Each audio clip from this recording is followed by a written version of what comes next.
Hi friends, ఓం నమ శివాయ. భర్త లేని ఆడవాళ్ళ గురించి కొందరు ఆడవాళ్ళు మాట్లాడే మాటలు. నా ఫ్రెండు వాకింగ్కు వెళ్తుంటే ఒక ఆవిడ మాట్లాడించి నీ భర్త ఏం చేస్తాడు అని అన్నది. అంటే నా భర్త లేడు, చనిపోయాడు అని చెప్పిందంట. మరి బొట్టు పెట్టుకున్నావు అంటుందంట ఆవిడ. ఆమె బోసిపోయిన ముఖంతో ఉండకుండా నేను బొట్టు పెట్టుకున్నాను అనింది. నేను పెట్టుకోనింది స్టిక్కరే కదా, పసుపు కుంకుమలు పెట్టుకోలేదు కదా.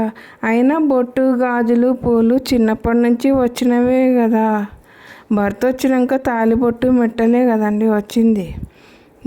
ఇంకా భర్త చనిపోయి ఆడవాళ్ళు, భర్త వదిలేసిన ఆడవాళ్ళు ఉంటారు కదండి. కొందరు ఆడవాళ్ళు వాళ్ళు బయటికి వెళ్తుంటే వీళ్ళు ఏదో పని మీద బయటికి వెళ్ళి వస్తుంటారు. వాళ్ళు ఎదురు వచ్చినారంటే మొహం అంతా మార్చుకొని ఇంకా ముఖం అంతా చిట్లించుకొని పోతూ ఉంటారు. అయినా అట్లా పట్టించుకునే వాళ్ళు పక్క ఇల్లుల్లో ఒకే చోట ఉండకూడదు. వాళ్ళకు సింగిల్గా హౌస్ ఉండే చోట పోయి ఉండాలా. సమాజం ఎంత డెవలప్ అయినా ఆడవాళ్ళ మైండ్ సెట్ మారదు.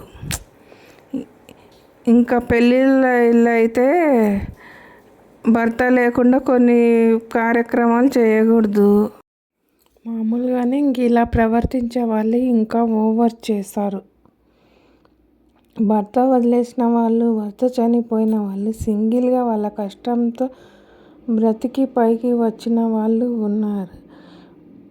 భార్య లేని మగవాళ్ళు ఇట్లా సూటిపోటి మాటలు ఇట్లా మాట్లాడారు కదా. ఆడవాళ్ళే శత్రువులు అని.